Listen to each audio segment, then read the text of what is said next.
You all here this afternoon. My name is John Blades. I'm the director of the Flagler Museum. Welcome to our second lecture in a series of 6 about the great engineering feats of the Gilded Age. The reason for the theme of the lecture series this year is that this is the 100th anniversary, or the anniversary year, centennial year, I'll say it right in a minute, centennial year of the Oversea Railroad completion, the most ambitious engineering feat ever attempted by a private citizen. And we thought it'd be great to put Henry Flagler's accomplishment in the context of other engineering feats of the time period. So last week we had a lecture on the Oversea Railroad itself by author Les Staniford. The series, of course, the lecture today will be on Ferris's wheel, America's answer to the Eiffel Tower. Next week's lecture will be on Conquering Gotham, the tunnel that was built under the Hudson River by Alexander Cassatt into Penn Station. We'll have a lecture on Mulholland's Aqueduct, the very thing that made the huge city of Los Angeles possible and still sustains it today. And we'll have a lecture on the Titanic, but not from the perspective of the tragedy of the Titanic, but the engineering marvel that was the Titanic, which is mostly overlooked and forgotten because of the tragedy of the navigation tragedy that resulted early in its history. And of course we'll wind up the lecture series with a lecture on the Panama Canal, which was integral to Flagler's plans to build the Oversea Railroad and the most amazing of all engineering feats, really. I want to take just a second to remind you to check your cell phones. Don't take it for granted that they're off, because they'll fool you and go off just when you least expect it. Also, if you happen to make it into the room with an audio tour wand, please hold up that wand so one of the staff members can collect it from you. Those wands seem to, they have an internal alarm which seems to be set off by the AV system on occasion, and that's very startling as well. So if you have an audio tour wand, hold it up and one of the staff members will come and collect it from you. I want to thank our sponsors for this lecture series, the Palm Beach Post and the Daphne Seapold Culpepper Foundation, for helping to make this lecture series possible. And I want to welcome not only you who are virtually present, or who are really present, actually present, but the audience who is virtually present. All of our lectures are webcast live, so that you could, if you, say for example, couldn't join us for the lecture series but wanted to hear the lecture anyway, you could join us from anywhere in the world via the internet. All you have to do is log on to the museum's website, go to the lecture series page, and click on the button that says join the lecture, and you get to hear the audio live and see the same slides that the audience present here gets to see, and even ask questions at the end of the lecture. We may have some questions from our online audience as well today. I want to thank the staff of the museum for putting together this lecture series and all the logistics that goes along with it. It's a lot. It's one of those kind of things that seems easy if all goes well, but is not so easy as it looks.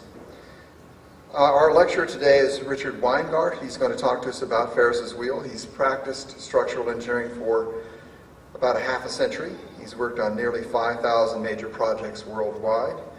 He's the author of 9 books and has published probably more than 600 papers and articles of various kinds.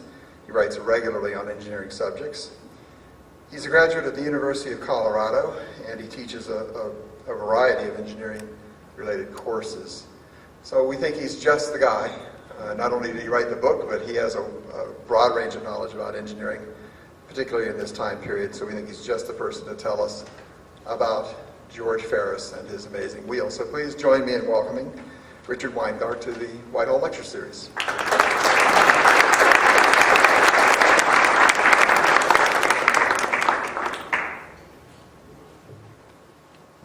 Thank you. Good afternoon. I just escaped Denver. We had a blizzard of magnitude, the highest magnitude ever for February, so I'm happy to be here.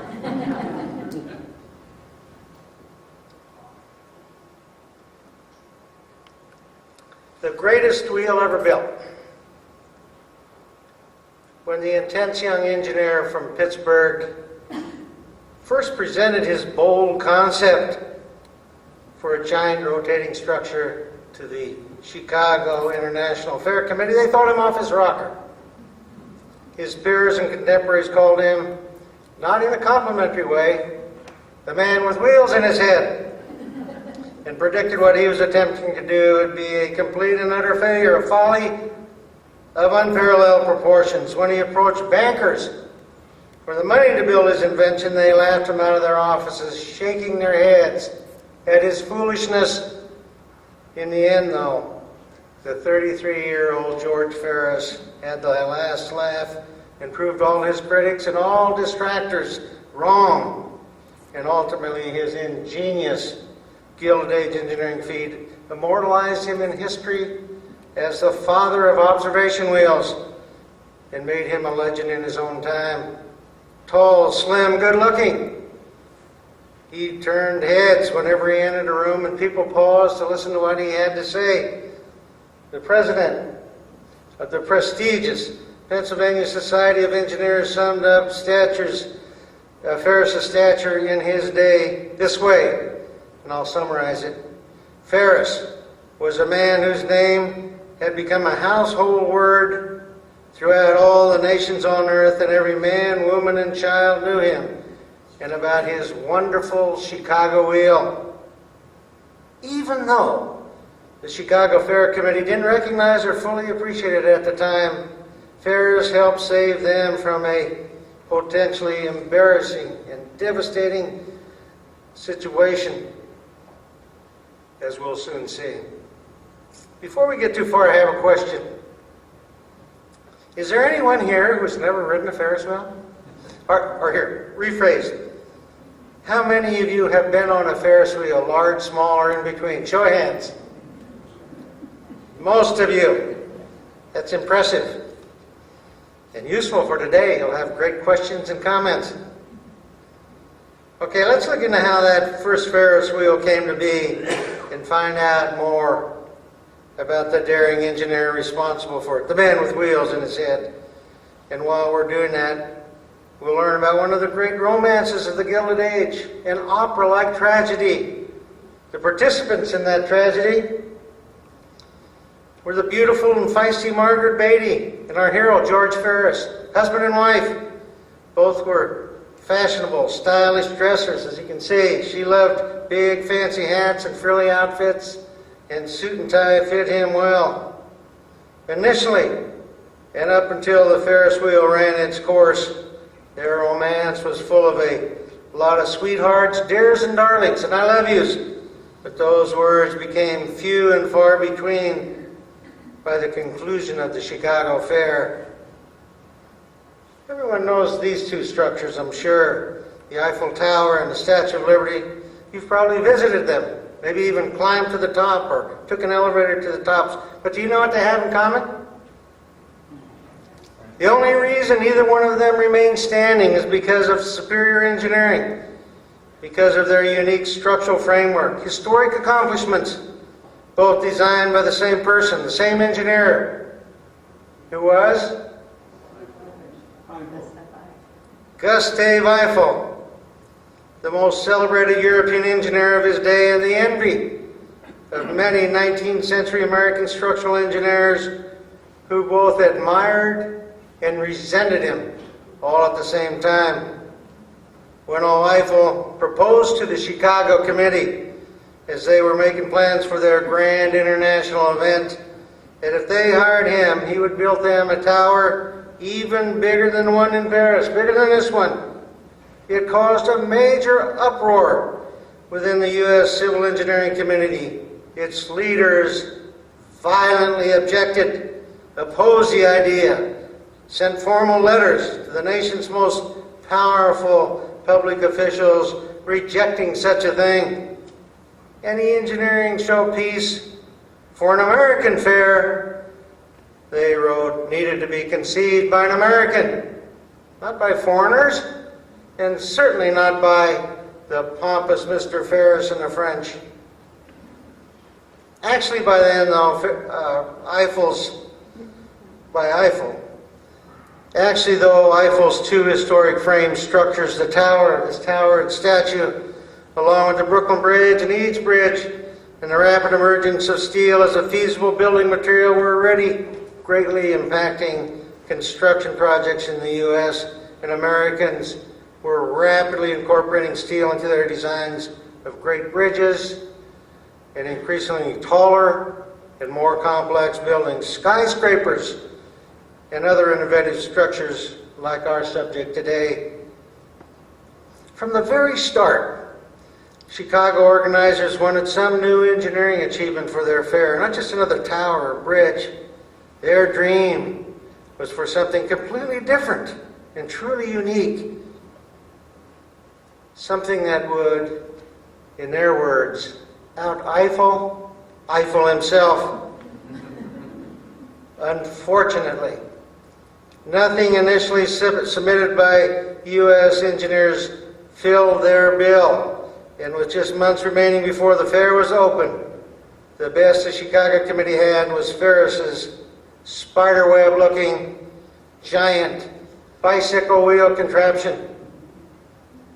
The head of the committee, the self-important Daniel Burnham, an architect, more interested in architecture and less knowledgeable about engineering works, had told Ferris, when his fair committee originally rejected Ferris's proposal, that his wheel was flawed, was too flimsy and spindly, and wouldn't stand up or be able to handle Chicago's strong winds. Plus, even if it did, no one in his right mind would ride the crazy thing because it looked so unsafe. However, with no time left to really consider anything else, Burnham's committee relented and reluctantly accepted the giant wheel deal Ferris offered.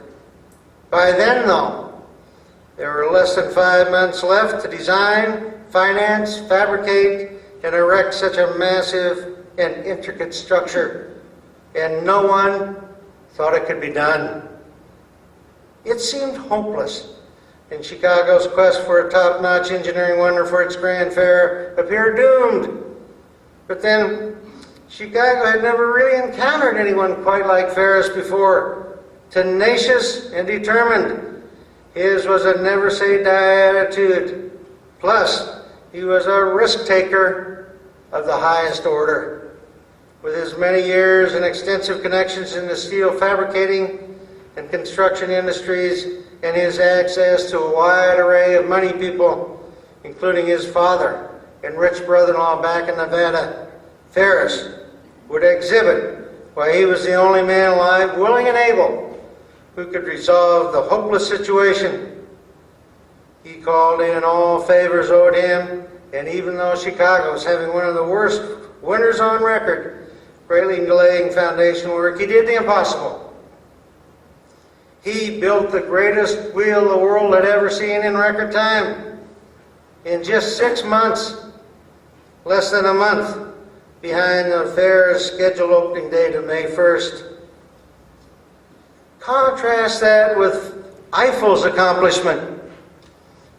His tower easily took 3 years to complete, and he received considerable public funding to do it, something Ferris definitely didn't get.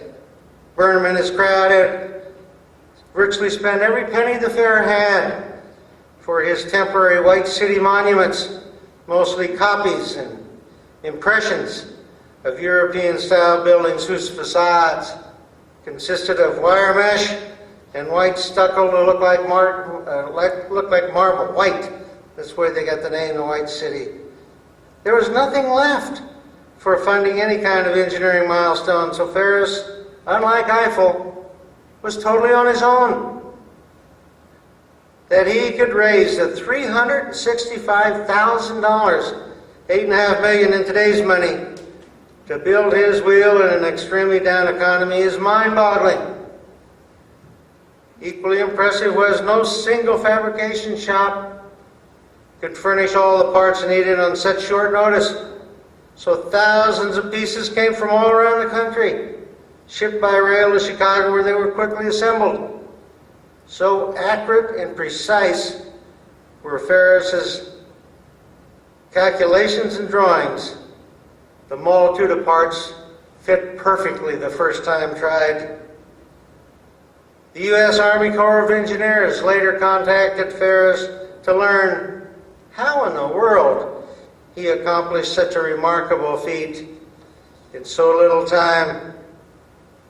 When Ferris ultimately unveiled his splendid wheel amid considerable fanfare, with bands playing, flags flying, and lots of fine speeches, it stood an astonishing 264 feet high and easily towered over everything around it, and it quickly became the star of the show, and the world was mesmerized. America had indeed outdone the French, and an American had indeed outdone the great Eiffel himself, something the Chicago Committee and U.S. engineers were so much hoping could be done. And Art in the Alleghenian, a reliable and respected Pennsylvania newspaper at the time, it captured what many Americans were thinking. It wrote, considered from the engineering standpoint, as well as from that of popular interest, the Ferris wheel is a greater marvel than the Eiffel Tower. The tower involved no new engineering principle, and when finished, was a thing dead. The wheel, on the other hand, has movement and grace and the indescribable charm possessed by a vast body in action.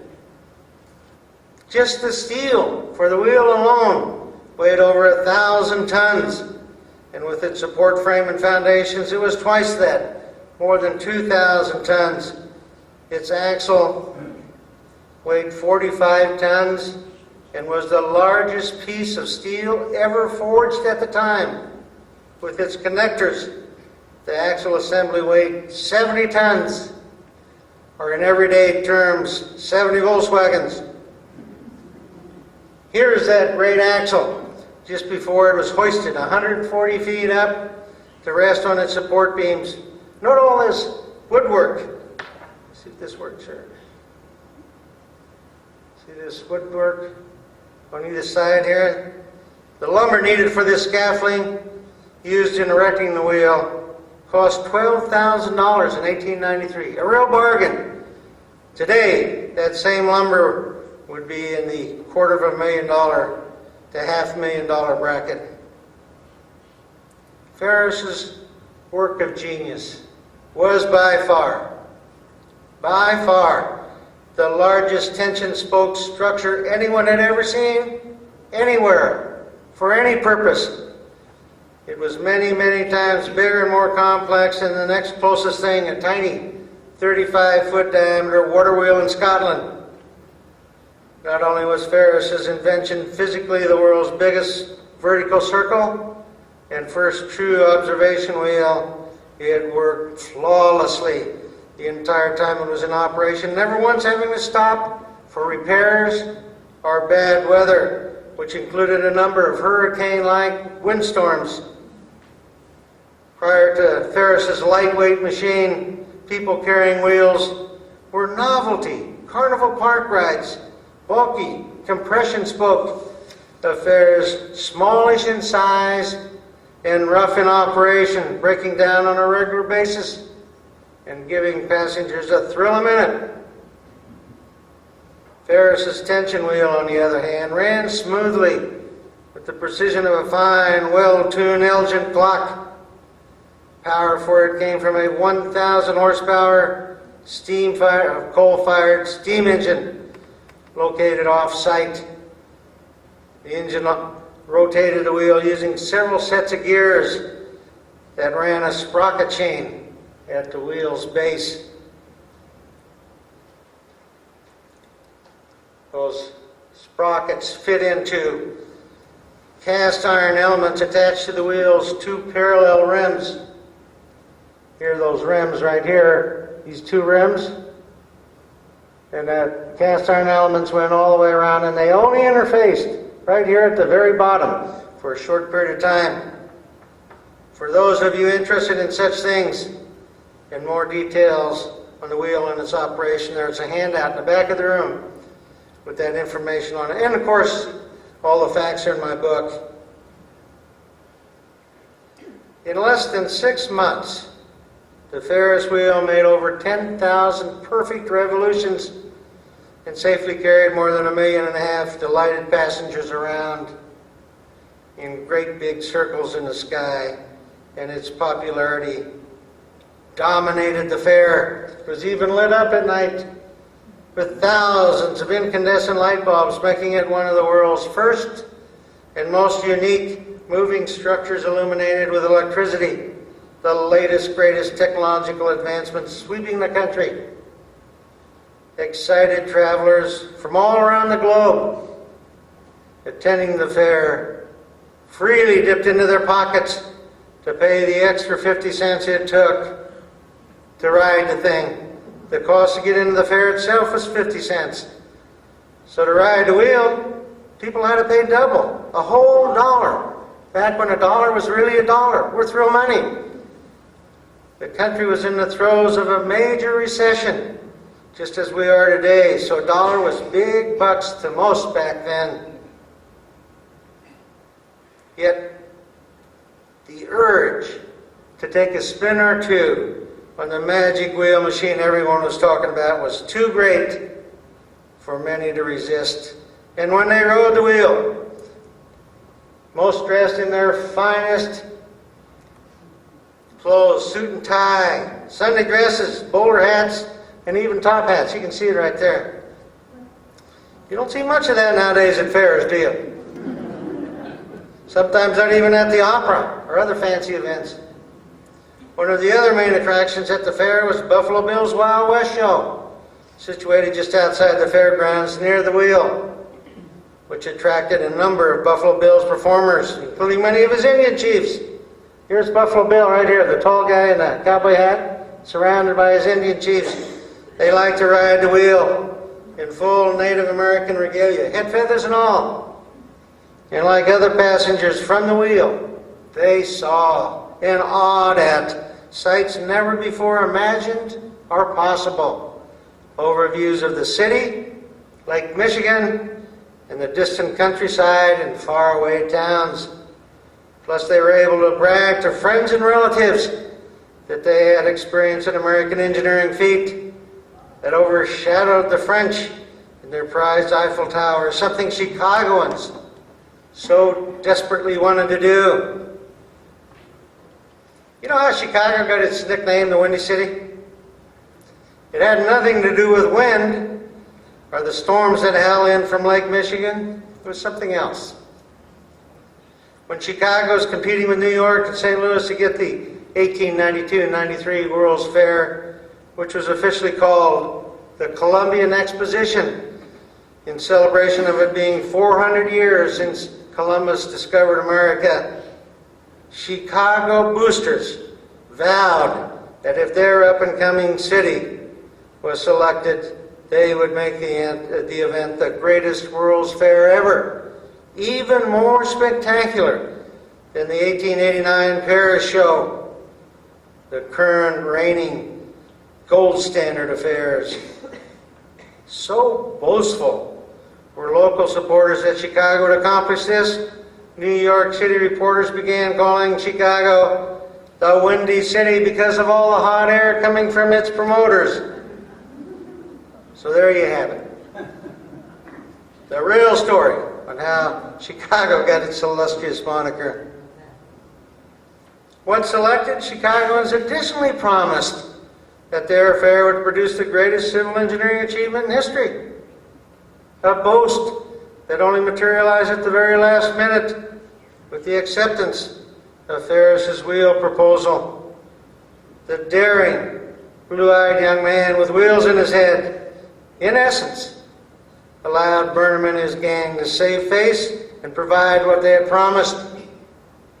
How poorly and unfairly they ended up treating him at the fair's conclusion, though, is one of those great examples of that old adage, life's not always fair. No pun intended. Rather than showing gratitude to Ferris for getting them out of a tight spot, they helped destroy him. So what's happening today because of Ferris's introduction of tension spoke design principles and analysis? As he told reporters and predicted way back in 1893, there was no limit to how big tension wheels could be.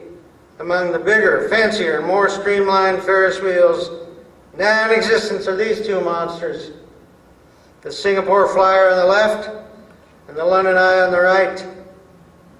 Have any of you been on either or both of these wheels? You know which one is the taller of the two? The London wheel came first. It was one of England's centerpiece projects built to bring in the new millennium in the 21st century. At 443 feet, it was the tallest tension spoke wheel in history, until the Singapore structure opened a few years ago.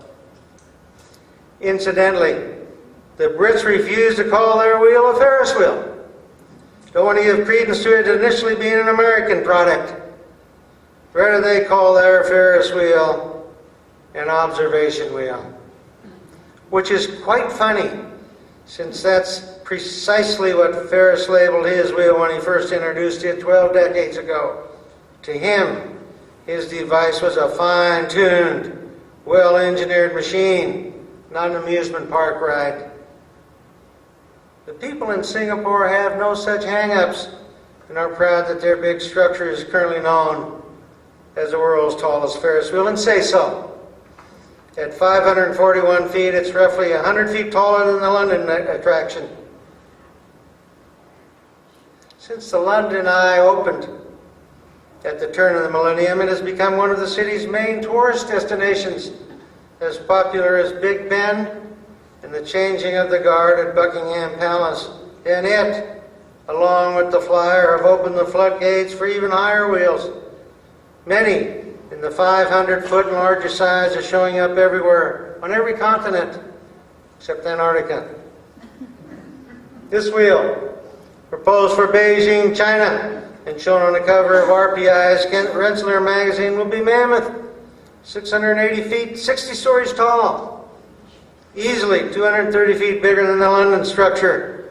And when it's finished, it will be called the Great Wheel of China. It'll sort of be like the Great Wall of China, a symbol of the country, or so say its promoters. We'll see. There are also rumors that the Russians are working on a colossal wheel in Moscow that will be even grander, some 725 feet tall. When completed, I'm sure the Russians will roundly publicize it, much like they did when they put their first satellite, Sputnik, into space, letting the world know they've completed yet another momentous engineering accomplishment. So let's trace back to when all this started, this Ferris wheel fever, which some suggest represents a country's success, stature, and place in the world. Let's go back to the Gilded Age and our very own George Ferris.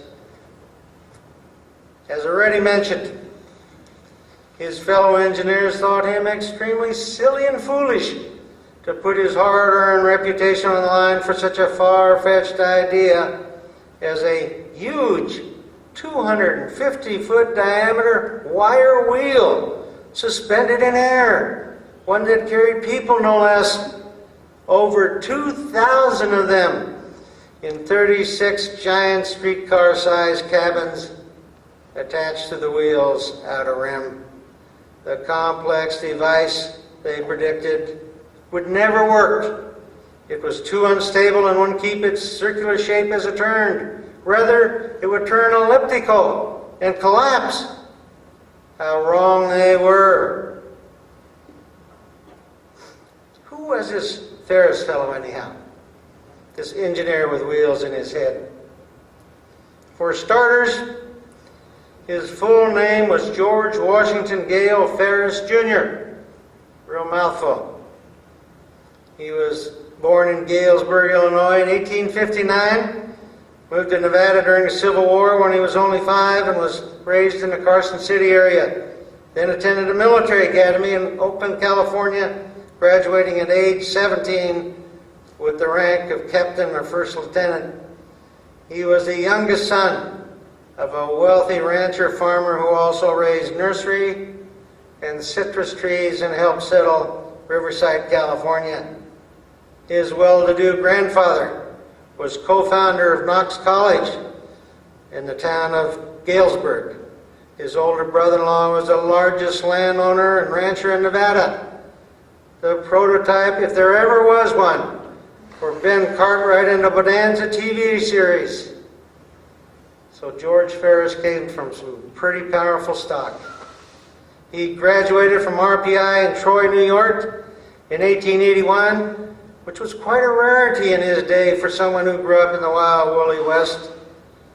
While at RPI, he seldom resisted a dare, and more often than not, won any foot race he was challenged to. He also set a school record for throwing a baseball the longest distance in an intercollegiate competition with Cornell University. Before the Chicago Fair, he was a successful structural engineer living in Pittsburgh and was the founder of a couple of highly profitable engineering firms, one designing state-of-the-art bridges and the other inspecting steel fabrication and construction for all types of structures. Back in Ferris's day, they regularly made postcards of major engineering works. This one shows the Central Bridge over the Ohio River at Cincinnati, one of Ferris's significant bridge projects. I don't know if you can see this handwriting at the top, but whoever sent this card obviously wasn't too impressed with Cincinnati and wrote on the card, "This is a bummer town, sure." The local Chamber of Commerce must have loved that. Shortly after establishing his engineering companies, Ferris met, courted, and on September 18, 1886, married Margaret Beatty, a lively, spirited beauty from Canton, Ohio. He was 27 at the time. She was only 16, but was as outgoing and full of life as he was, and supportive of his career. And even though they would have no children, they appeared headed for one of those happily ever after fairy tale marriages. The early 1890s, though, would present considerable tests for that.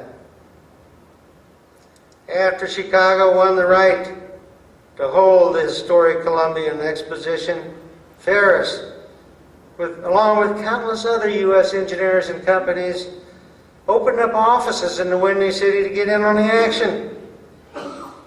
By the time construction began on the fair, Ferris had secured a number of lucrative contracts to inspect steel construction for many of the fair showcase buildings, like this one.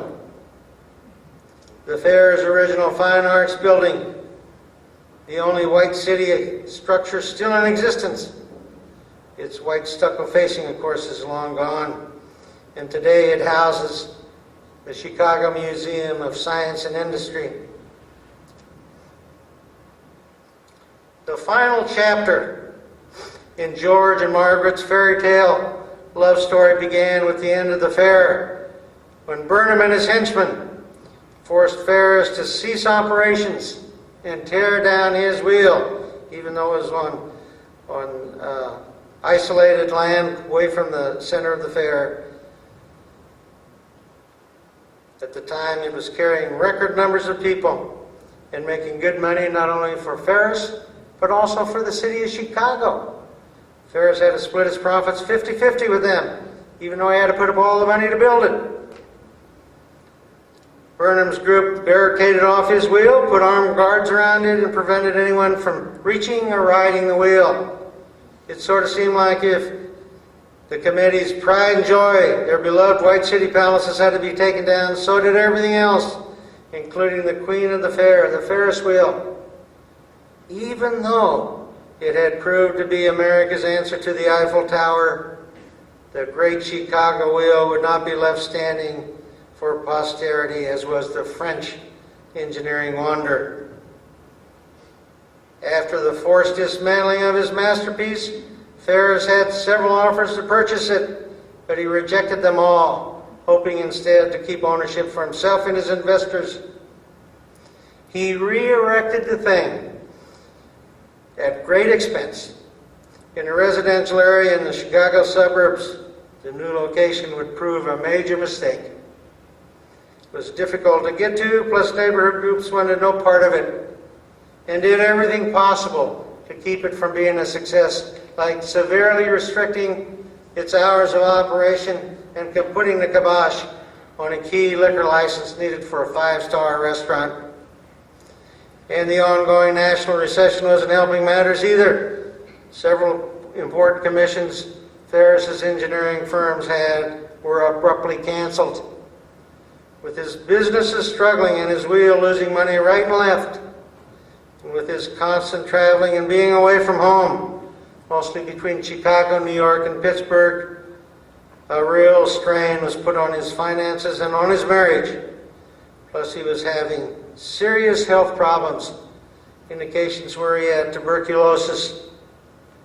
With little positive on the horizon, Ferris and his wife broke up. She moved back home to be with her mother in Canton, and he set up residence in a modest hotel in Pittsburgh. Their separation was bitter, hurtful, and final, and his family never spoke to or of her again, not favorably anyhow.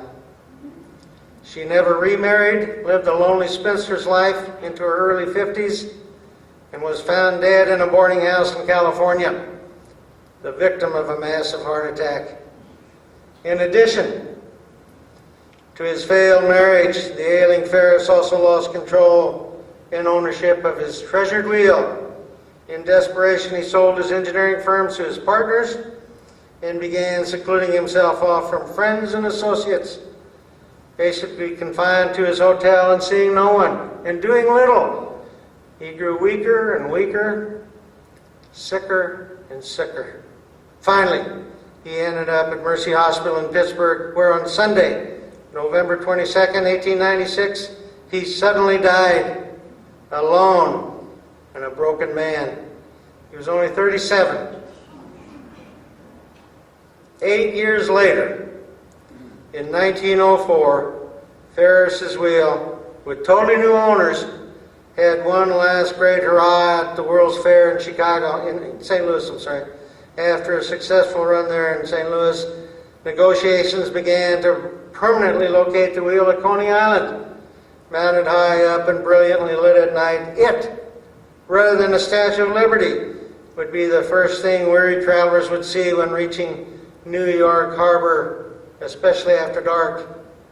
But at the last minute, the deal fell through, and in exasperation, the wheel's owners decided to destroy it where it stood at the St. Louis Fairgrounds. Everything worth anything was salvaged, and then on May 11, 1906, 13 years after it debuted, Ferris's mighty wheel came crashing down, the victim of 200 pounds of dynamite, once collapsed into this big junk heap. Its mangled metal was cut into pieces. Rumors are that the wheel's giant axle, which you see poking up here, was so large it couldn't be salvaged or moved, so it was buried on the spot. Over the years, numerous treasure hunters have tried to locate it, but to no avail. So the whereabouts of the axle, if indeed it is buried somewhere, and remains a mystery to this day, as does the location of Ferris's ashes. He was cremated. Also missing are the blueprints and calculations for his wheel, and other documents, files, records, and personal photographs. Ferris wasn't able to obtain a patent or any copyrights for his wheel, and shortly after it debuted, reproductions of it began appearing all around the globe. England had two of them, two large wheels that stayed in operation for many years. France built a 300-foot tall one for its World's Fair in 1900, a bookend to its Eiffel Tower. It stood there in Paris for 20-some years until 1920. World War I American soldiers stationed in Europe frequently rode it and rode home, hailing it as one of the great French engineering marvels of all time, not knowing it was an American invention. This Ferris wheel in Vienna, Austria, which opened in 1897, shortly after Ferris's death, is the oldest one in operation. It's still operating. It's nearly an exact duplicate of Ferris's original wheel, except 50 feet smaller. So even though Chicago callously elected to get rid of its historic wheel, anyone today desiring to ride one of America's great Gilded Age engineering creations can still do so. All you have to do is travel to Austria. But don't go around February 14th, Ferris's birthday. That's Ferris Wheel Day in Vienna. And there are always large crowds clamoring around the wheel in celebration. Here in the U.S. a few years ago, a startling discovery was made near the University of Chicago campus on this long, narrow parkway between Jackson Park, where the fair was, Lake Michigan, and Washington Park. This large ice skating rink, while they're constructing this rink, uncovered were some very unusual, gigantic, old concrete foundations. You know what they were, right? The footings of the original Ferris wheel. The discovery made headline news for a few weeks, then was forgotten. And today, there are no monuments or plaques marking the spot. But they do have Ferris Wheel Day in Austria. And although the city of Chicago's current manager of the rink is a pleasant enough young fellow in his late 30s, and his rink is right where the great wheel once stood, he has no knowledge of it, or even of Chicago's grand 19th century fair.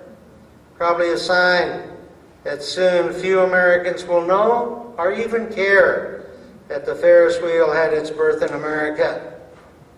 Hopefully that'll never happen, and we'll not lose that special piece of our history. Events like this one, and what the Flagler Museum is doing and stands for, and by you spreading the word, will help prevent it. Thank you.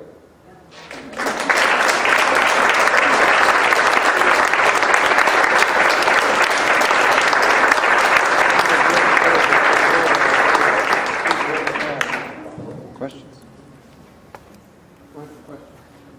Any questions? How long did the Chicago Fair last? 1993. From May till the middle of October. Just that one season. Mm-hmm. One other question. How long did it take for one revolution of the wheel?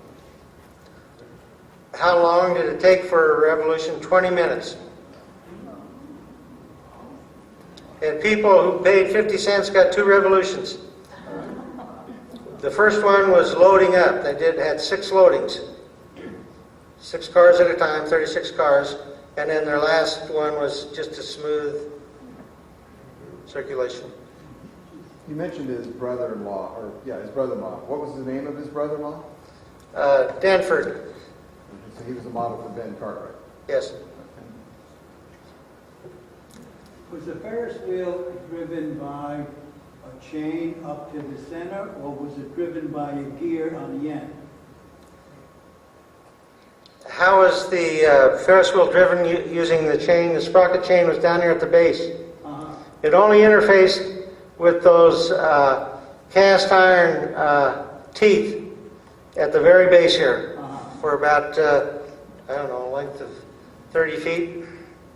And was it on one side or on Both sides, both rims. Another question back here?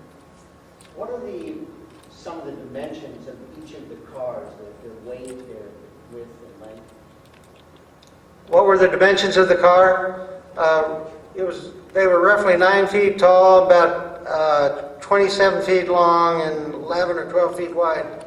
They were regular streetcar size things. It had to be built. The wheel had to be built so rapidly. He had to get pieces that were somewhat ready to be manufactured, so he put in regular streetcar-sized cabins.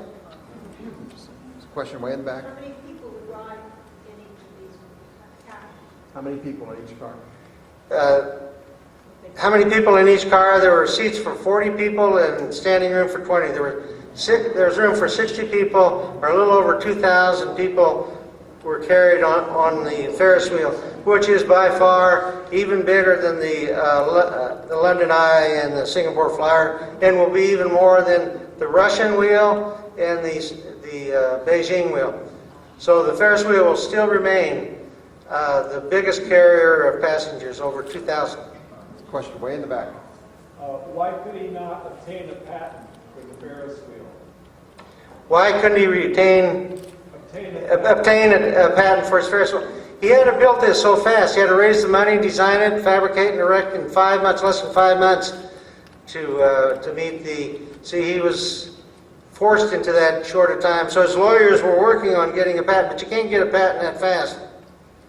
And he never got one. But the people who came over and copied his wheel actually came to Chicago and measured the size of the beams and columns and all that. They went back to England and got a patent for wheels in Europe, in the European community.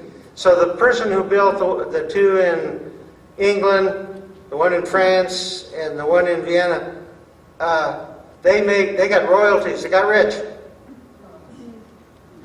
Ferris was rich for a brief 2 or 3 years, and then he lost it all. One question back here. Why did the deal fall through in Coney Island? Why did the deal fall through in Coley Island? I don't know. The specifics of it, I assume they couldn't come to terms on price. It's usually that. Because there was a Ferris wheel in Coney Island. A small Ferris wheel, a compression spoke wheel. You know the difference between a tension spoke wheel and a compression spoke, right? Says an engineer. If you take your pencil and push it down, you're putting your pencil in compression. If you give your pencil to your wife or husband and you try to pull it between each other, that's in tension. And the way structural materials are in tension, you need a lot less cross-sectional area, a lot less bulk or mass when you put something in tension, especially steel. Now that isn't true of concrete. Concrete's no good in tension, but it's good in compression. So, Which is why bicycle spokes have to crisscross, because you have to put them in tension from different right, directions. exactly. Right. We have Yeah, a right. question. A bicycle wheel is a tension spoke.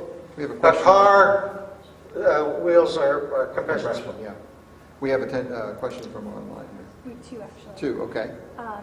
Do you know an organization working in Chicago to put up a historic marker where the weir stood? You need to repeat that? Yes.